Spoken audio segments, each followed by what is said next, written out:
It's me, Pup. How are you doing? I, for one, am very excited. Like, truly, really tremendously excited. Spider-Man Brand New Day releases this month, and I've been following all of the TV spots. I haven't been covering all of them, but I have been watching. We've seen more action between Spidey and Scorpion. We've seen them fighting in the snow. Spider-Man action in snow is something I have been asking for so long. We got a tiny little taste of it at the end of Spider-Man No Way Home, but it was just a tiny taste, and I think we will be getting just a small taste again, but still, even just a sprinkling of snow in Spider-Man movies is going to hit like crack. Anyway, that tangent aside, there's just a lot here that I'm very excited about, and it kind of dawned on me that in many ways, this is exactly the Spider-Man movie I have been asking for my entire life. I think this is actually genuinely the most excited I have ever been for a Spider-Man movie as an adult. And I actually think adult excitement is kind of even more intense than excitement when you're a kid. Now, what's funny is content for content, there have been elements that I would be, I guess, more excited than elements that are in Spider-Man Brand New Day. For example,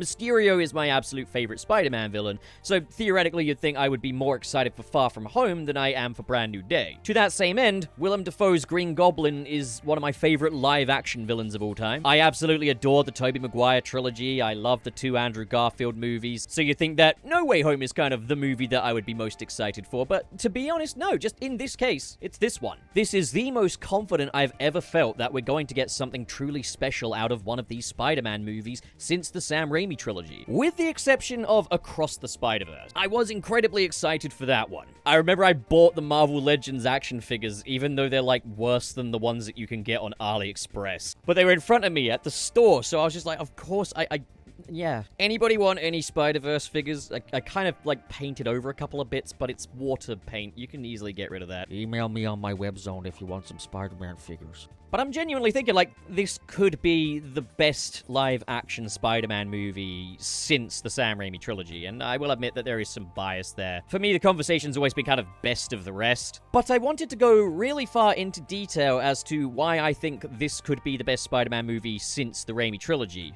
And it's funny, considering, like, I've made videos saying that I'm not very excited about Avengers Doomsday, and that's quite a big fanboy event and stuff like that. And you'll realize now where my values are truly at. It's not so much the content of the movie, but just the quality of the movie that matters to me. For one, there is the switch to director Destin Daniel Cretton. I will say this is not a slight at John Watts in the slightest. I think he did a fine job with the Spider-Man Home trilogy. At the end of the day, he was tasked with making these films feel as different to the previous 2 series as possible, and going more kind of a minimalist route really kind of suited those movies. That said, I myself gravitate less towards minimalism and more towards going hard. Already, just in all of the trailers and TV spots we've seen, Spider-Man Brand New Day, to me, just looks better than the Home trilogy. And I think a lot of people do agree with me here, but there is definitely merit to John Watts' more minimalist approach. And I will break that down someday. One day I want to talk about the actual influence that John Watts had on those movies, because I don't think people really understand what he was doing.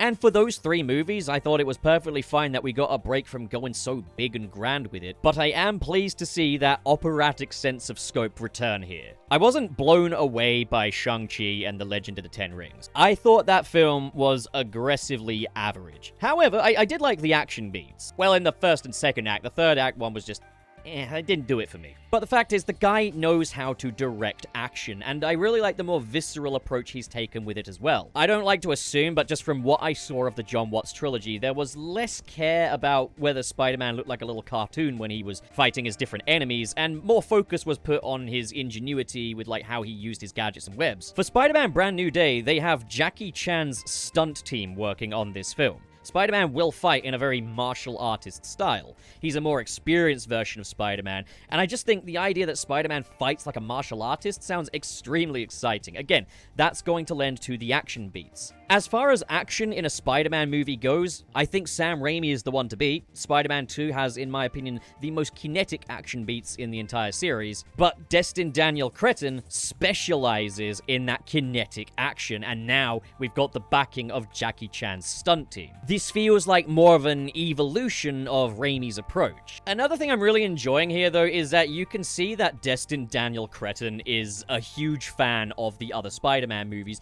but you can also see that this is a guy who saw the vision when it came to The Amazing Spider-Man 2. Every web-swinging shot we have here feels a lot more akin to The Amazing Spider-Man 2. And what was incredible about the web-swinging scenes in The Amazing Spider-Man series was, again, it had that very visceral feel. Spider-Man felt weighted. There was like a weight to every web movement he did. And I'm not going to knock the incredibly graceful, fluid web-swinging of Sam Raimi's Spider-Man, or again, the in some instances very inventive web-swinging sequences of the Home trilogy. Like, if you look at Far From Home's final swing, you can see that they're getting really creative with ways for Spider-Man to traverse the city. We see the web wings in action. These are all cool new additions that I don't think should be scoffed at. With what we're seeing of how Destin Daniel Cretton has approached the web swinging, we know that there's a lot more practical involved. I was amazed to see that this shot of Spider-Man swinging with this dude recreating the cover of Amazing Fantasy 15 was not entirely CGI. They had these two on a harness on a blue screen. That's just so cool. It does feel like you have kind of the weight of Andrew Garfield's Spider-Man's web swinging, but then again, I notice he feels very bouncy. There seems to be a very large emphasis on like how high he can like spring from these web swings. I don't know if I'm wording it right, but like, you know, like you see him as he's swinging through all these explosions, and you see him making some huge jumps and leaps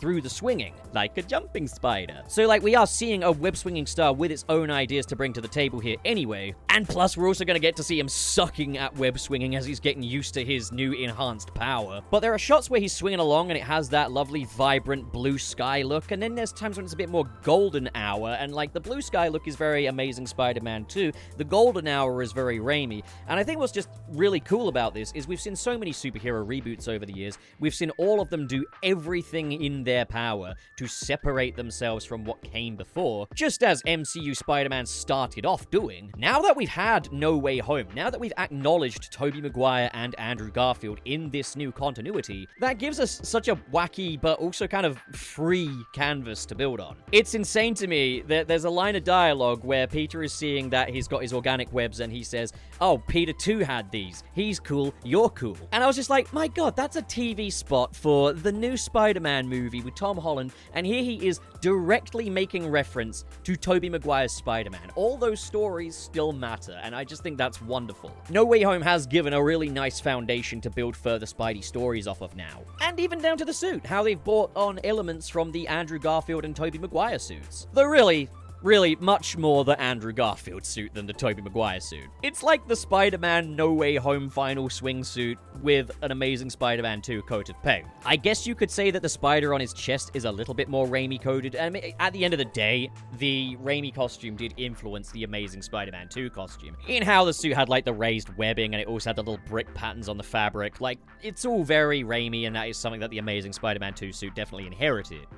In a way, we've got a little lineage here. The idea that the defining costumes of these Spider-Men, like, each one informs the next, it really just enriches this franchise to have that through line going through just Spidey's Hollywood history. But now for Avengers Doomsday, I'd like to see Nicholas Hammond, Shinji Todo, and Nicolas Cage. I want those three as the Spider-Men of Avengers Doomsday. Sadly, it is too late for Danny Seagren, the original live-action Spider-Man, officially. Rest in peace, Danny Seagren. Let it be known that he wanted that role so badly that he jumped up on the producer's desk and made everybody laugh. That's awesome. Another just insane thing this movie is doing, though, is that it does have more of a rogues gallery approach to Spider-Man villains, which is something I've wanted to see in these, like, live-action superhero movies for ages. It feels like we've not really seen that rogues gallery dynamic in a live-action superhero film before, correct me if I'm wrong. The focus of the film here, at least in its marketing, doesn't appear to be on Spider-Man going up against a singular villain. Spidey feels like the absolute center of this movie, and he's up against a lot of different things and a lot of different threats. We know that there will be kind of a main villain to this, but they're keeping it under wraps. But the fact that throughout this movie, Spider-Man is going to be having regular run-ins with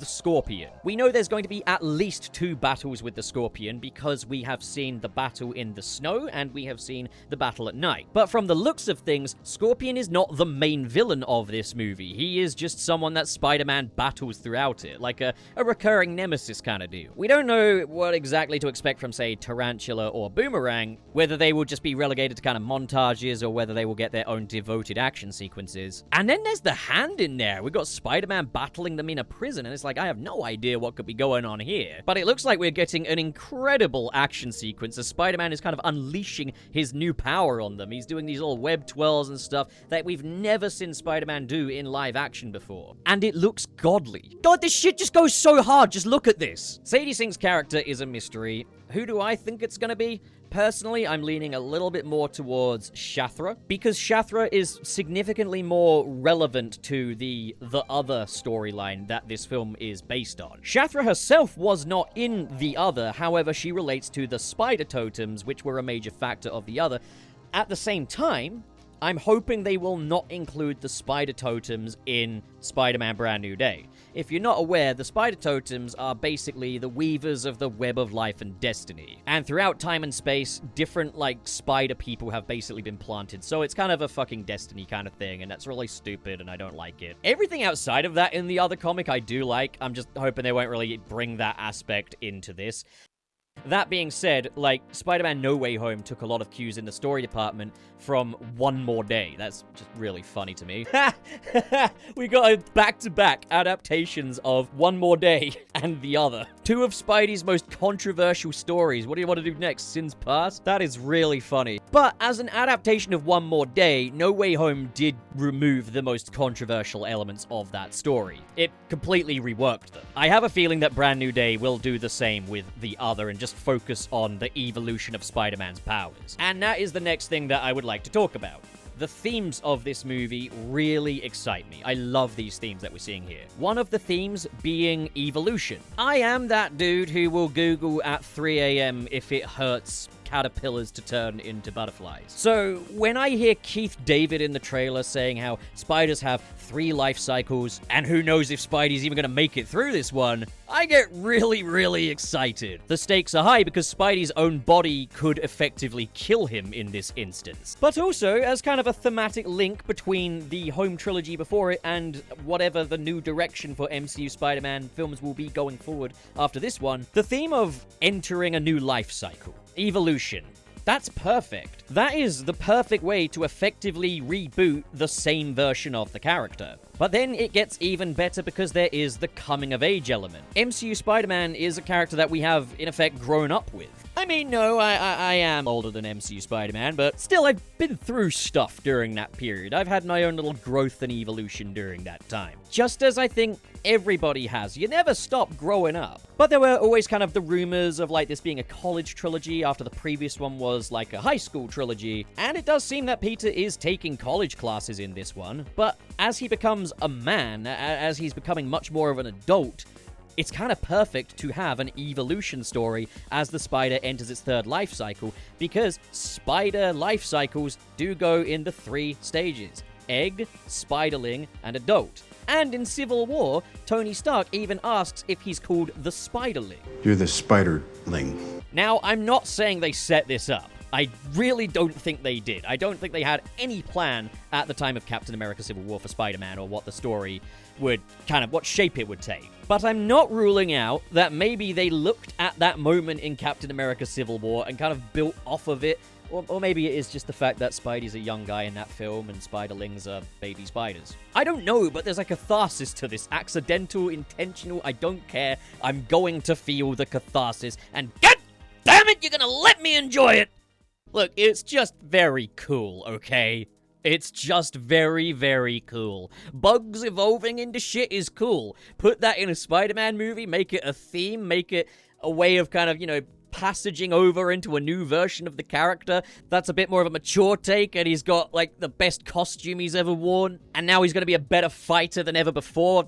Oh my god, sign me up. But there's a secondary theme. There kind of seems to be 2 themes going on here. One of the themes being the evolution of Spider-Man, but there is also the isolation of Peter Parker. We saw that he's gotten into some unhealthy habits that are only kind of exacerbating his loneliness and his isolation. And these are now taking a bit of a toll on his body. Although I think that is what is going to prompt the evolution. Those things are definitely going to be related, I don't doubt that. But just as Spider-Man's theme runs parallel to real spiders and what they go through, I think Peter's theme in this movie also runs parallel to what I think a lot of people are going through. There is a loneliness epidemic right now. People are living incredibly isolated lives. We live in a day and age where largely we understand that people kind of just want to be left alone. And the early 2020s were a deeply isolating time for a lot of people. But it doesn't even just have to be that particularly timely instance. You know, I've got my own experiences with loneliness here and there. Moved to a new town 3 years ago, don't know anybody. I've got housemates, but like when your entire social life is at home, then, you know, it can become a little different. But the point is, no matter to what extent, I think loneliness is something that everybody experiences at some stage,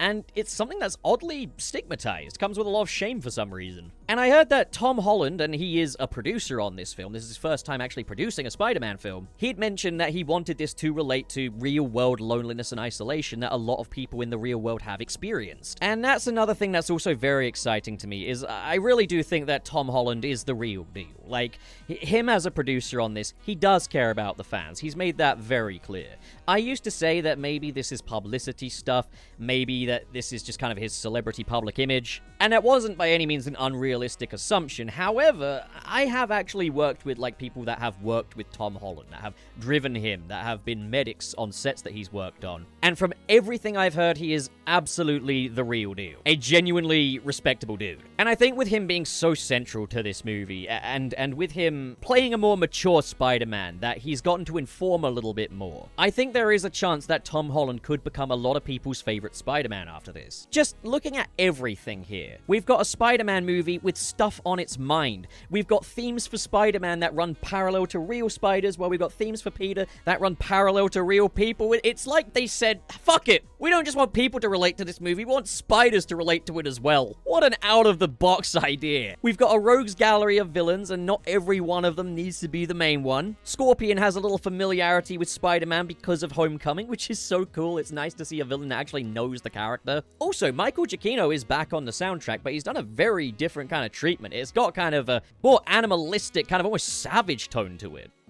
Oh my god, I forgot to mention that the Hulk, the Punisher, and Yelena are in this movie. We're gonna get to see Spider-Man fight the Hulk. We're gonna get to see Spider-Man in an uneasy alliance with the Punisher. And I really have no idea where Yelena factors into this. Maybe a post-credits tease for Avengers Doomsday? The post-credits is definitely gonna be Doomsday. Show me Dr. Doom. Hulk fits naturally into the evolution storyline as well. I will say, like, the only thing I'm maybe slightly bummed out about, and this isn't actually to do with Spider-Man Brand New Day, more so just, like, that we'll never get this later down the line, is I really would have loved a film for Spidey taking place in New York under Kingpin's mayoral rule. Oh, that would have been so good. That would have been so cool. Maybe later. Maybe someday. Maybe they could do it in a later season of Your Friendly Neighborhood Spider-Man. See, it's so cool to have that running parallel as well. We really do get a lot. What are we thinking? Are we excited for Spider-Man Brand New Day? Are we confident that this could be the best Spider-Man movie since the Raimi trilogy? And, I mean, like, the Spider-Verse movies, I think of them as Spider-Verse movies, not Spider-Man movies. I mean, they are Spider-Man movies, but, I mean, look, it just makes it a smaller deal, doesn't it? The fact that we've already had movies that are just as good as the Raimi trilogy since the Raimi trilogy kind of makes my point feel a lot less exciting. Well, alright then. With my video now completely declawed. If you like the video, leave a like. If you dislike the video, leave a dislike. If you like what I do and the cut of my jib, my real moxie, you could always hit the subscribe button. And if not only do you like what I do, but you actively want to endorse it, there is always the hype button if you're on mobile. And now, a special thank you shout out to the patrons in the $5 and above tier. They are Manelza, KB, Twilor, Biotin, Sirius the Skeptic, and Mr. SP, K.O. Bennett, Justice for Adzinko's name read. No way, Jose. It's incriminating. I mean, it's not incriminating. It sounds incriminating. Dare Denny, Sad Goku, Ghostly Phantom, Xander Wolf, Neo Metal Pup, Council of Geeks, SSS06, Carl Lex, RT0, Marv Animation, Grant Allen, Josh Strider, Ben Raven, Basic Content, Gideon Wells, Press Play to Jason, Joseph Tribble, and Cho Henshin. Thank you, good folks, so much for your generosity, and to everybody, my channel's a buffet. You can get a plate because I think you're not full yet. Go on, make yourself fat.